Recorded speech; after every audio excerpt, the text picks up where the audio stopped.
Yo, what's going on, everybody? Just straight out of Boston here, aka the King of Boston. Today we're back for episode 24 of my road to the show here on MLB 14, the show with the third baseman for the Tampa Bay Rays, Saul Goodman, using Troy Tullotz's batting stance, which I know has been a revolving door of sorts in my series, but anyway, I do get questions asked like that sometimes, so I'm just clearing it up right now. This is Troy Tullotz's, and I think I make one switch in this episode, which is, I guess, pretty predictable at this point. But anyway, yeah, I have not posted I posted one video in the last like 3 days. I apologize, everyone. Well, not really. I don't really apologize. I just sort of want to clear things up. And this happens a lot of the time on the weekends. I end up seeing a lot of my family on the weekends, who I don't see for the most part during the week, because I don't live with them for the summer, but sometimes we see each other during the weekends, and I oftentimes just spend time with them, or am around them too much to make videos or anything like that. So that's basically what's been going on for most of the summer, and if you guys, it's sort of a pattern. I don't post a lot on the weekends,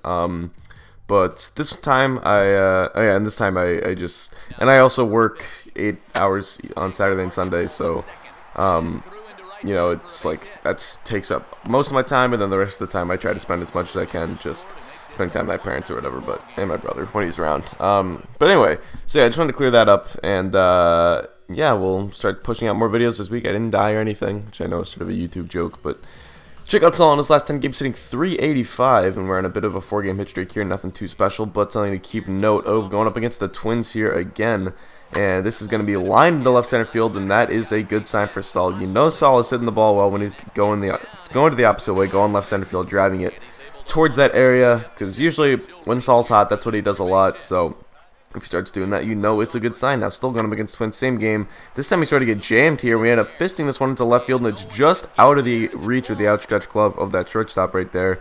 So that's a little bloop single, a little bit of luck right there, but we will take it, and that wraps up this ball game. We end up going 3 for 6 actually, in an 8-5 loss, and that's been a theme a little bit.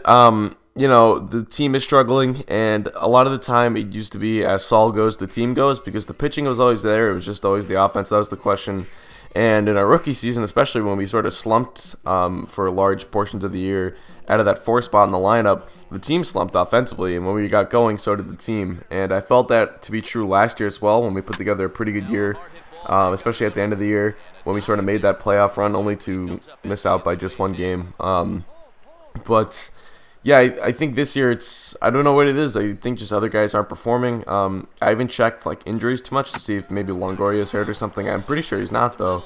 But here we get a couple seeing eye singles back up the middle. Pretty slow rollers there, but they just get out, or they just get past the second baseman. I believe that's Dustin Pedroia. I'd assume that's Dustin Pedroia because he's on an 8-year contract and doesn't get hurt. So we get 2 singles that game. I shouldn't say he doesn't get hurt, but he plays a lot. Chris Tillman on the mound here for the Orioles, and check out that high fastball. That is dirty. I struggle with the high fastball sometimes. If you guys have ever seen, like, I'm going to compare Saul Goodman to Mike Trout here, but like Mike Trout is a dead low ball hitter, and he actually struggles a little bit with the high pitches. I'm sort of the same way really in any MLB game, because I always look low, and I oftentimes struggle to react with my left analog stick to move the eye back up. Is it the left or the right? I can't even remember unless I'm holding the controller. But yeah, I oftentimes struggle to move it back up. So I end up either getting under high pitches or just completely missing them, or not even trying to swing at them like you saw with that Chris Tillman strikeout. So that one was a little bit lower, and we actually ended up getting over on top of it and rolled it, but it ended up going through for a base hit. So we got on base 3 times that game, including a walk in the 9th. Still having a good series here against the Baltimore Orioles. Dylan Bundy on the mound here, top of the 2nd inning, and that's back up the middle for a base hit. And you're seeing a lot of that. Goodman turning into a bit of a single hitter here. Not a ton of power. You haven't seen a home run yet 4 minutes into this episode, and you've only seen probably, what, a pair of extra base hits. So seeing a lot less power now, and I don't know if that's just a bit of a power slump or something is maybe pitchers are making adjustments or whatever, but I guess we'll just have to play it out. If it becomes a real issue, we'll have to make adjustments ourselves. But anyway, top of the 7th here, that is ball 4. So we actually walked for the 2nd time today, first time non-intentionally, but getting on base 3 times now, and that is always nice. 1 for 2 with a pair of walks. So getting our on base up, which is nice. Obviously, in road to the show, you probably care about stats a little bit more than you would otherwise. But here was a fun game, and this is actually a very fun game because, 1, we hit this one in deep right field, and that ball is gone. Our first home run in the episode. That is a solo job off of Jordan Zimmerman.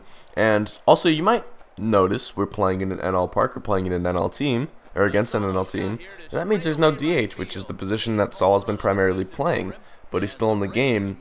So yes, Saul is actually getting an opportunity to field this game, and I believe we're actually getting the start over Evan Longoria at third base, which is pretty funny.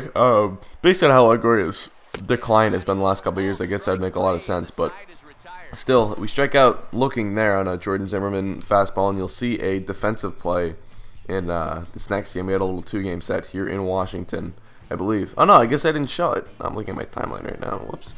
Well, I mean, it's just a routine ground ball, but it was cool to get out in the field for once, because sort of, you know, it gets tedious just batting every time. But here we're in last place, and we're coming back to Tampa Bay, and this is the new stance I'm going to use for a little bit. Buster Posey's, and we're facing Justin Grimm of the Washington Nationals. He ends up striking us out, but bottom of the third, we're going to try and get him back, and we get really in front of his changeup right there. Grimm is a very finesse, slow ball pitcher.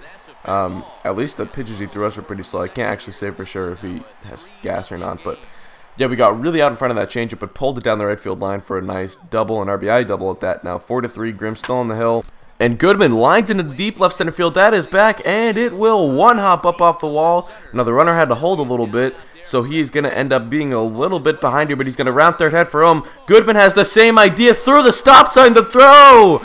Not in time, and Saul Goodman with an inside the park home run. That is the first of his career.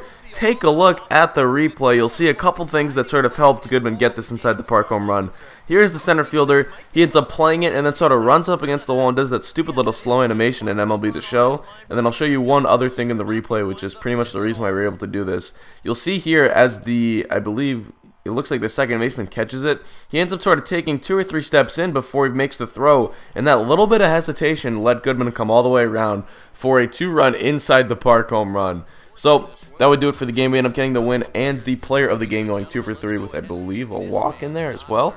So a pretty good game for Saul Goodman, and yeah, we did walk in the 7th inning, and we also struck out in the 1st. So a pair of extra base hits, though, was really what got the job done. Now, later, another series against the Baltimore Orioles, bottom 6. This one is going to be shot down the left field line. That will stay fair and end up one-hopping up over that short wall there in left field for a ground rule double, and that would be our only hit that game. We go 1 for 4 with a walk as well.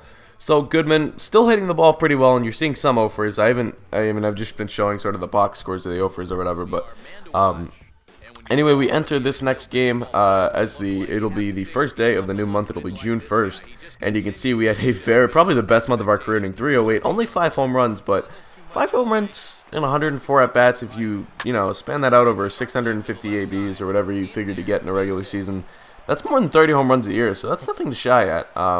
It's certainly not the, I guess, stretches we've seen Saul, where he hits, like, sometimes 3 home runs in 2 games or something. And we've sort of seen that streakiness out of Saul sometimes, but I guess more of the long-term consistency you've seen in the last month or so for Saul. So anyway, that's a base hit. That is going to not be an RBI single because the runner is thrown out at home, but that's Danny Espinosa, crappy little second baseman we have, who I don't know if he's starts or not, because I don't know if he still has Zobrist. I'm pretty sure we still have Zobrist, but we might not, because he was a free agent, I think, after like 2 years ago. I don't know. Anyway, this is Wade Davis. We get a hit off of Wade Davis, who's been one of the best relievers in baseball this year. Absolutely phenomenal. It's pretty ridiculous. It wasn't an all-star, but anyway, getting fussy over relievers being all-stars or not is sort of silly, because a lot of relievers are really good. But we got 2 hits that game, go 2 for 5. Followed up with an 0 for 4, getting stifled a little bit by this Kansas City pitching staff. But now we're in Minnesota for a series against the Twins, of course, and this ball is a no-doubter, deep right field and gone. That is not an easy place to hit home runs. That high porch out there in right, and is not exactly shallow. That is a tough place to hit the ball at, but Goodman gets it out of there with a 2-run job and a nice little bat flip as well. With Buster Posey's stance, of course, yeah, I mentioned it earlier, I switched it, but I don't know, I like Buster's little leg kick, and it's pretty interesting. I might use Mike Zunino's too. His is pretty similar. I don't think he has like the leg kick, but I'm sure we could fiddle around with it. So, alright, 2-run job. Longoria, he's not hurt. He's right there. And Justin Smoke, our line of protection for the year. I know line of protection doesn't exist. All the sabermetricians out there will throw that at me. I'm sorry. I'm just using it for the commentary. But we strike out looking there. It was a pitch I definitely should have swung out. That was a down and then fastball. It's my spot right there. But 4-3 now, top of the 9th. Big moment, and we end up striking out So not very clutch right there. I guess that could have been the better call Saul moment of the episode, because I do like to throw it in there when he's not so clutch to keep you guys on your toes, if you know what I mean. But we did get a homer that game. And that's going to do it for this episode. So we finished off pretty well, played pretty well, but Tampa Bay only 7 and 13 in that 20-game stretch that we just showed. So not getting any better. And hey, maybe Tampa Bay will be sellers at the deadline and look to sell us off. So who knows? That's going to do it. Thanks for watching, guys. Hope you did enjoy, and cheers, I'm out.